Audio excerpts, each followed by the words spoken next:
Salam S84, semangat kuliah. Oke, kembali lagi bersama saya Khairul Syafdin dan tentunya kali ini dengan konten dan pembahasan yang berbeda. Nah, pada kesempatan kali ini kita akan membahas pertemuan pertama atau sesi pertama dalam perkuliahan terkait dengan perspektif teori komunikasi. Nah, akan tetapi sebelum kita nanti masuk ke materi, jangan lupa untuk subscribe, like, dan komen konten ini ya, agar nanti kita bisa melakukan diskusi dan tidak tertinggal oleh konten-konten lainnya yang tentu tidak kalah menariknya terkait perkuliahan di Fakultas Ilmu Komunikasi Universitas Syahid Jakarta. Oke, untuk materi kali ini saya masih bersama dengan Bapak Mirza Ronda selaku Dekan Fakultas Ilmu Komunikasi yang juga mengampu mata kuliah Perspektif Teori Komunikasi.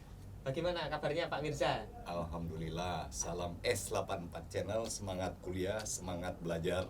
Nah, Pak Mirza aja udah semangat banget ini ingin berbagi materi terkait dengan perspektif teori komunikasi. Oke, nah untuk sesi pertama kali ini mungkin kita akan mengenal dulu terkait bagaimana sih perspektif teori komunikasi dan pembelajaran di mata kuliah ini ke depannya.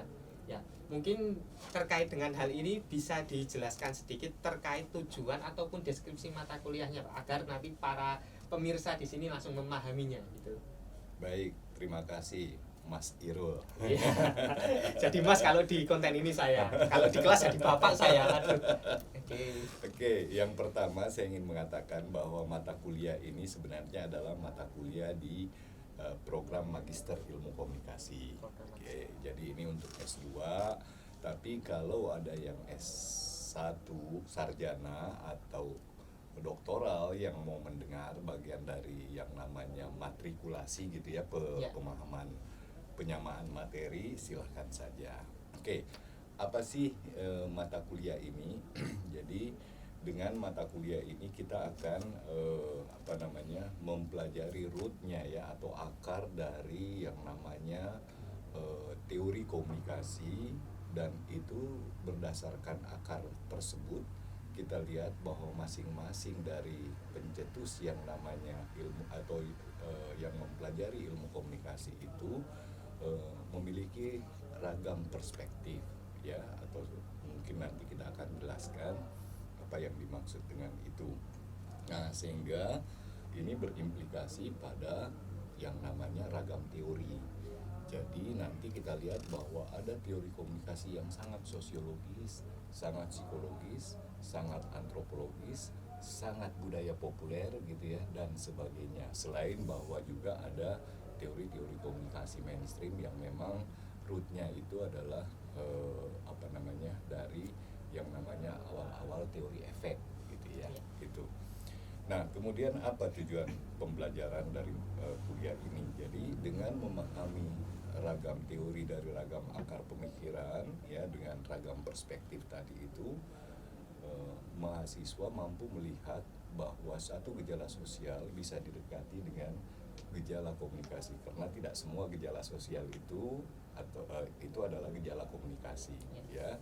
Nah, kemudian dia mampu menganalisis dan bahkan mungkin mampu memberikan jalan keluar terhadap persoalan tersebut, begitu.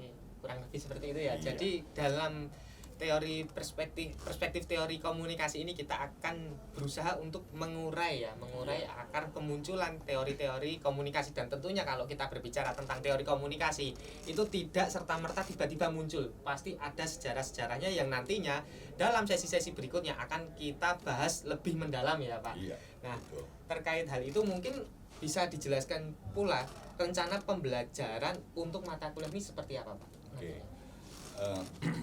Rencana pembelajaran kuliah ini yang pertama bahwa kita harus memahami dulu, yang pertama itu adalah di dalam ilmu komunikasi itu konteks atau level-levelnya itu apa saja, begitu ya. Jadi kita yang pertama akan belajar dulu tentang piramida ilmu komunikasi. Ada yang menyebutnya konteks, ada yang menyebutnya level.